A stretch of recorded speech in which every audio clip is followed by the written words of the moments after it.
नमस्कार मित्रों, एक बार फिर से आप सभी का स्वागत है हमारे इस चैनल में। आज के इस वीडियो में टीजीटी और पीजीटी हिंदी की तैयारी के लिए प्रैक्टिस सेट हल करेंगे और आज के इस प्रैक्टिस सेट में पूरे 50 प्रश्न मिलेंगे।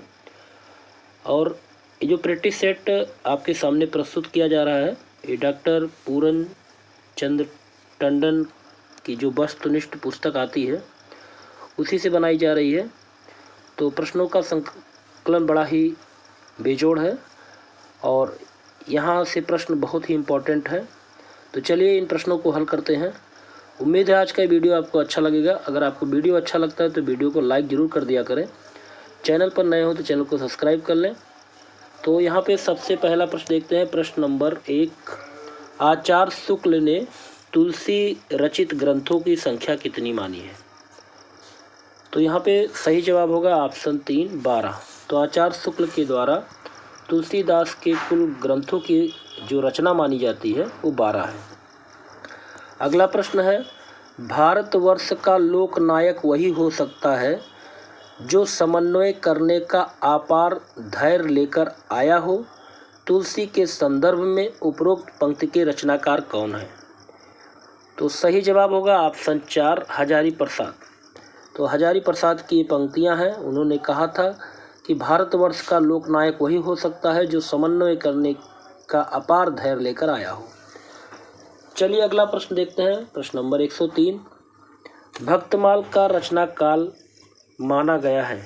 तो भक्तमाल कब रचा गया है? सही जवाब होगा ऑप्शन 3, 1596 ईस्वी में। तो भक्तमाल का रचना काल 1596 ईस्वी माना जाता है। अगला प्रश्न देखते हैं। प्रश्न नंबर 104, सुरते नृत्य सब चाहत अस होय पंक्ति के रचनाकार। तो सही जवाब होगा ऑप्शन 1, तुलसीदास। अगला प्रश्न देखते हैं।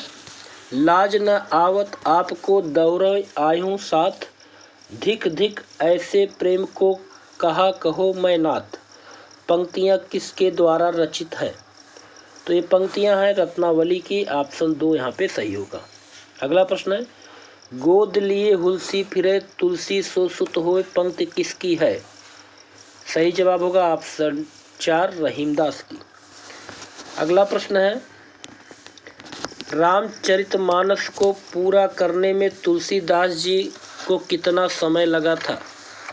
तो रामचरितमानस को पूरा करने में तुलसीदास को 2 वर्ष 7 माह लगे थे। ऑप्शन ए सही होगा।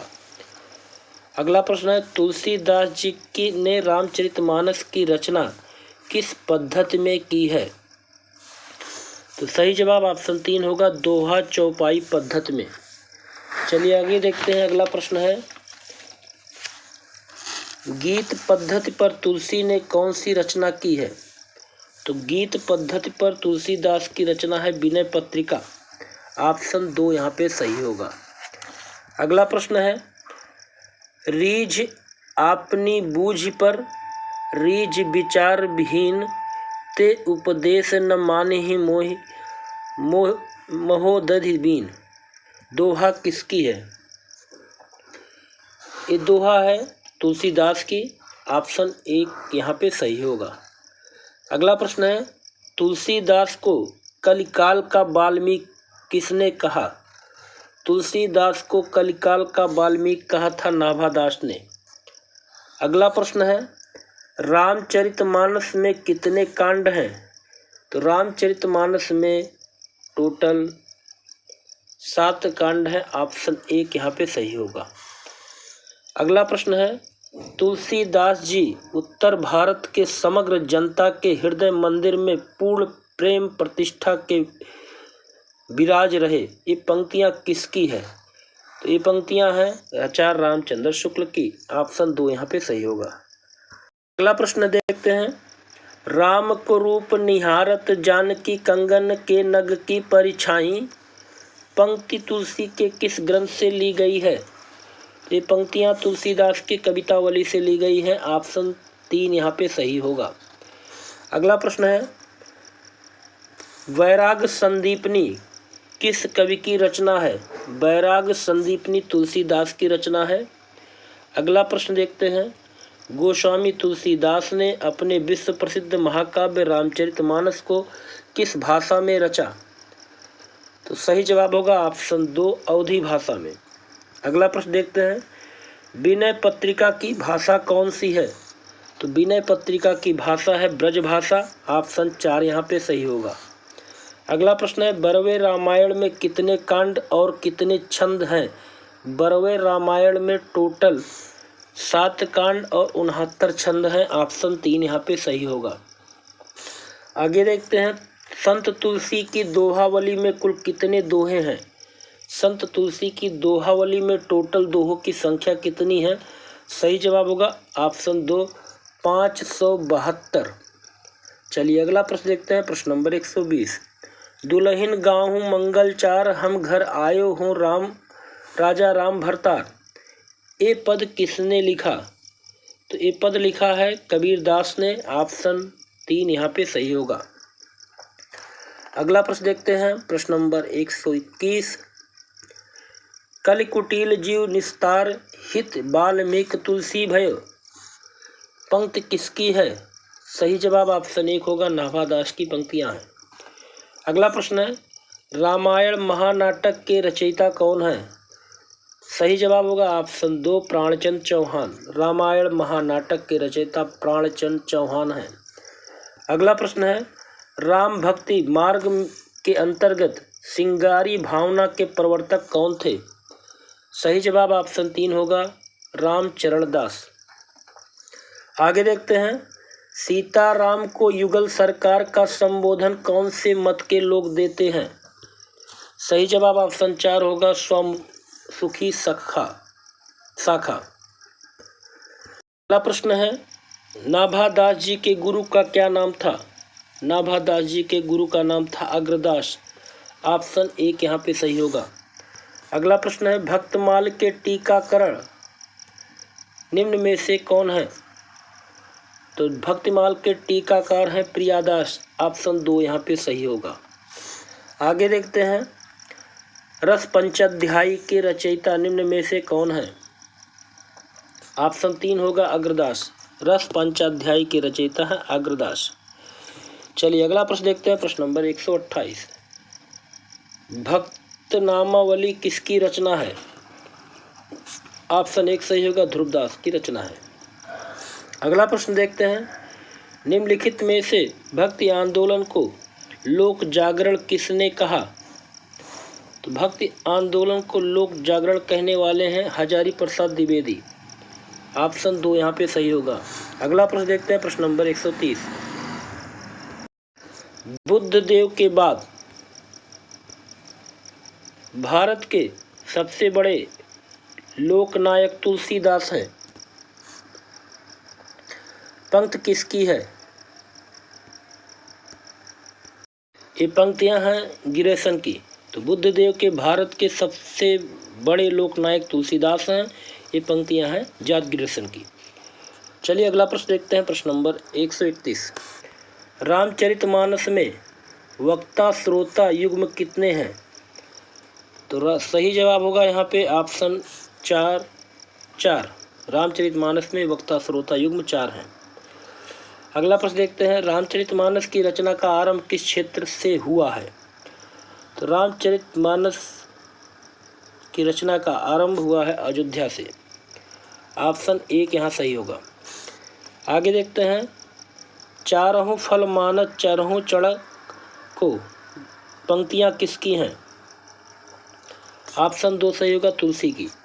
अगला प्रश्न है, जायसी को महाकवि के रूप में किस आलोचक ने प्रतिष्ठित किया?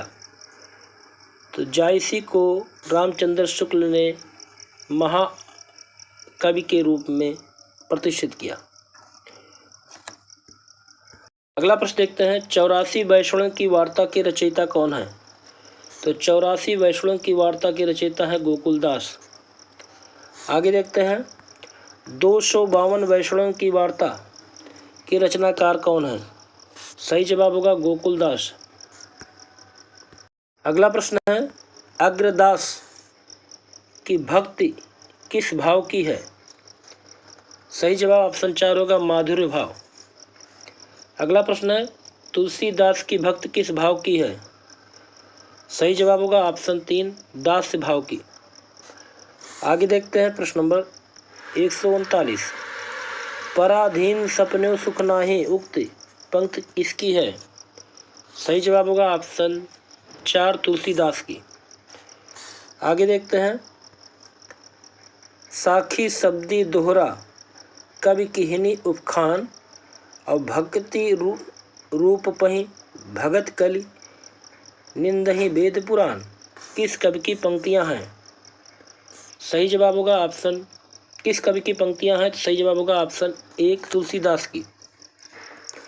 अगला प्रश्न है मातु पिता जग जाहि तज्यो विदहु न लिखियो कुछ भाल भलाई ये पंक्तियां तुलसी के किस काव्य ग्रंथ से ली गई हैं?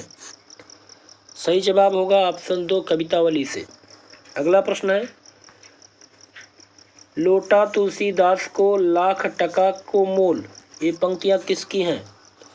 सही जवाब होगा ऑप्शन 2 होल राय की। लोटा तुलसीदास को लाख टका को मोल ये पंक्तियां हैं होल राय की। अगला प्रश्न है जाके प्रिय न राम वैदेही सो नर तजहु कोट बैरी सम जपहि परम स्नेही यद्यपि परम स्नेही ये तुलसी की किस काव्य ग्रंथ की उक्ति है? ये है तुलसीदास की विनय पत्रिका से। ऑप्शन 3 यहाँ पे सही होगा। अगला प्रश्न है तुलसी का सारा काव्य समन्वय की विराट चेष्टा है इस वक्तव्य के रचयिता कौन है? सही जवाब होगा ऑप्शन 4 इनमें से कोई नहीं। अगला प्रश्न देखते हैं केशव कहीं न जाए कहिए पंक्ति किसकी है? सही जवाब होगा यहाँ पे ऑप्शन 1 तुलसी की पंक्तियां हैं। अगला प्रश्न देखते हैं प्रश्न नंबर 146 त्रुप पावे किसकी रचना है? सही जवाब होगा यहाँ पे ऑप्शन 2 आंडाल की। अगला प्रश्न देखते हैं यदि प्रबंध काव्य एक विस्तृत वनस्थली है तो मुक्तक चुना हुआ गुलिस्ता किसकी पंक्ति है? सही जवाब होगा ऑप्शन 3 रामचंद्र शुक्ल की। ये पंक्तियां रामचंद्र शुक्ल की है। यदि प्रबंध काव्य एक विस्तृत वनस्थली है तो मुक्तक चुना हुआ गुलिस्ता है। अगला प्रश्न है यदि इस्लाम ना भी आया होता तो भी भक्ति साहित्य का 12 आना वैसा ही होता जैसा आज है ये पंक्तियां किसकी हैं? ये पंक्तियां हैं डॉक्टर हजारी प्रसाद द्विवेदी की। इन्होंने कहा था यदि इनकी पंक्तियां हैं यदि इस्लाम ना भी आया होता तो भक्ति साहित्य का 12 आना आज वैसा होता जैसा कि आज है। अगला प्रश्न है पद्मावत की रचना किस शासक के काल में हुई? सही जवाब होगा यहाँ पे ऑप्शन 4 शेरशाह सूरी के। अगला प्रश्न है और इस वीडियो का लास्ट प्रश्न है जायसी सूफी के अद्वैतवाद तक ही नहीं रहे वेदांत के अद्वैतवाद तक भी पहुँच गए हैं ये पंक्ति किसकी है? ये पंक्ति है आचार्य रामचंद्र शुक्ल की। जायसी सूफियों के अद्वैतवाद तक ही नहीं रहे वेदांत के अद्वैतवाद तक पहुंच गए हैं ये पंक्तियां रामचंद्र शुक्ल की है। तो यहाँ पे आपके पूरे 50 प्रश्न पूरे होते हैं। उम्मीद है आज का वीडियो आपको अच्छा लगा होगा। और मित्रों अगर आपको वीडियो अच्छा लगे तो वीडियो को लाइक ज़रूर कर दें और चैनल पर नए हों तो चैनल को सब्सक्राइब कर लें। अगले वीडियो में ऐसे ही महत्वपूर्ण प्रश्नों के साथ फिर मिलते हैं। नमस्कार। आपका दिन शुभ हो।